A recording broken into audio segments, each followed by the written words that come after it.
Bismillahirrahmanirrahim.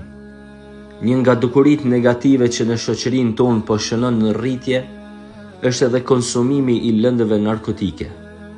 Është një dukuri e rrezikshme e cila po prek shtresën më të ndjeshme të shoqërisë, të rinjt e moshës 14-35 vjeç.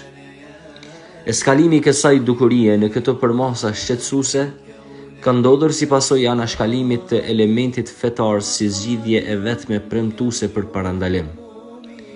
Ai që merr drogë nuk është thjesht një njeri me një problem. Është një shpirt që po vdes ngadalë çdo ditë. Një zemër që ka kërkuar paqe, por ka gjetur helmin. Një mendje që ka dashur të harrojë dhimbjen, vuajtjen e mërzinë e çastit, por ka përqafuar shkatërrimin e jetës. Droga të bën të ndihesh i fuqishëm për pak minuta, por të rënon dinjitetin, shëndetin, familjen, jetën e madje edhe ahiretin. Sa e sa të rinj e të reja janë shkatëruar në heshtje, pa zhurmë, pa lamtumir. Ata u bën viktime një zgjedhjeje që në fillim dukej lojë, e me kalimin e kohës kjo lojë u kthye në errësirë të varrit. Allahu i lartësuar ka thënë: "Wala tulqu bi aydikum ila at-tahluka." Mos e shkatroni veten me duart tuaja.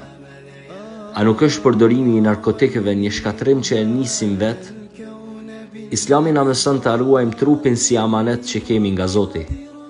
Ai na ka falur jetën që ta jetojmë, e jo që ta shuajmë me errësirën e një shiringe, me drogë që e rrëson shpirtin tonë. Nëse ti je ai apo ajo që ke rënë në këtë grack, dije, nuk është fundi.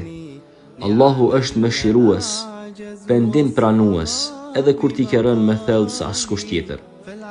Pendohu, kërkon ndihmë nga ata të cilët mundën të ndihmojnë. Tërhiqu nga kjo e keqe sa nuk është bërë vonë për ty. Mos e humb veten për një çast qetësie që të shkatërron përjetësisht.